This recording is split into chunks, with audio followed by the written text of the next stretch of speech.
Is an ABC News special report. Now reporting, David Muir.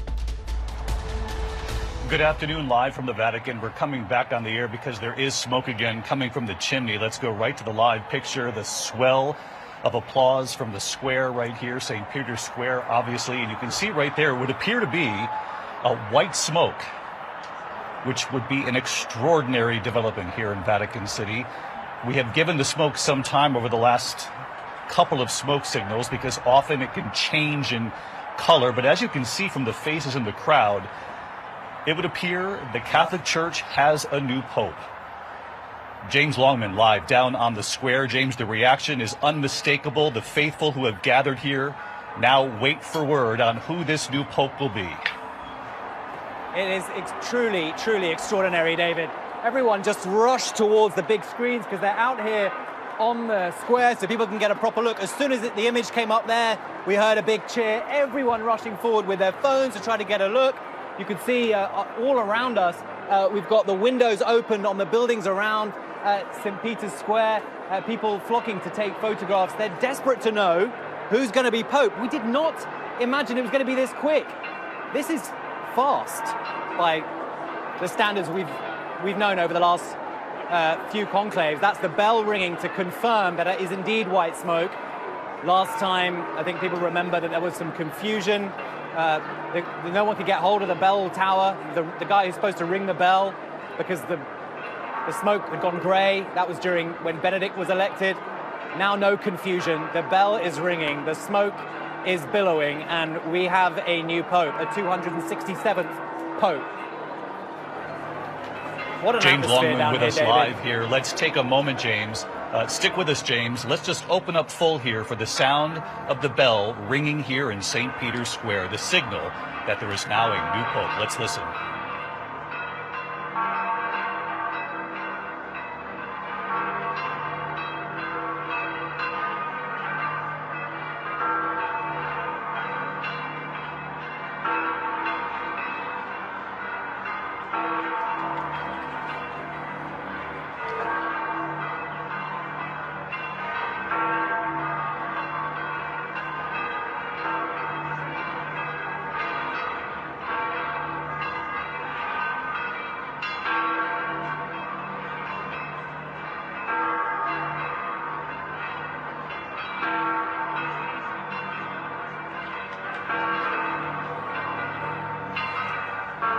Of course, for those of you watching back in the United States, we wanted to allow you to feel as though you're right here at the Vatican with us, to hear the bells ringing. You can see the tens of thousands who've gathered in St. Peter's Square, the smoke coming from that chimney, unmistakable, the white smoke that we had been waiting for. And obviously we know that inside the Sistine Chapel right now, the 133 cardinals, the electors who chose the new pope, and one of them in that room will now serve as the next pope of the Catholic Church. We know inside the room what happens, and this is where it gets a little tricky. The Secretary of State, Pope Francis's Secretary of State, would be the person who would ask the cardinal, do you accept?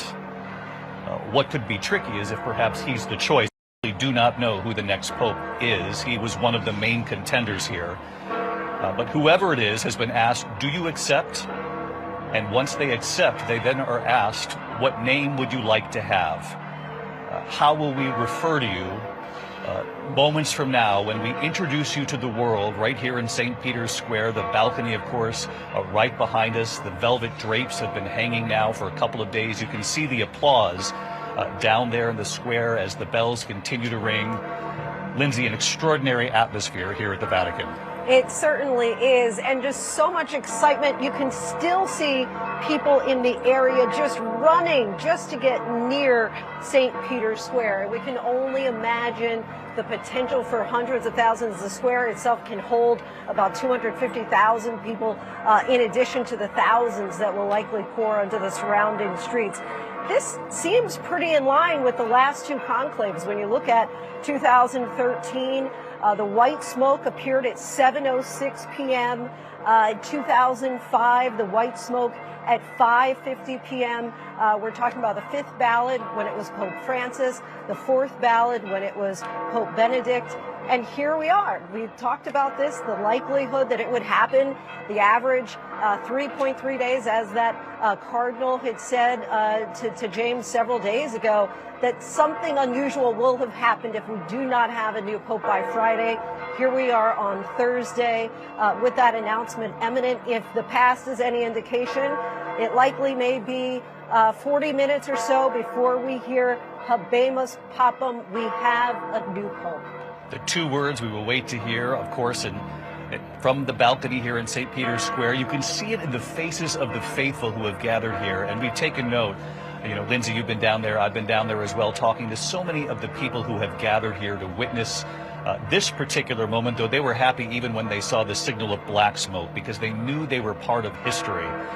And so many of the people I talked with, both Catholic and non-Catholics, said they were drawn to the Vatican. And many of them told me, those who were not Catholic, said they were drawn here because of Pope Francis and his ability to reach out beyond the Catholic Church, the human touch, reaching out to every corner of the globe. And the question is, and there are many, but one of them is whether or not within the Sistine Chapel they decided to go in the same direction, a similar direction, at least when it comes to reaching out to the peripheries, the people who are unheard, unseen in every corner of the world, if that'll be part of the patchwork that is put together by this next cardinal who will soon be introduced not only here at the Vatican, but to the world as the next Pope of the Catholic Church.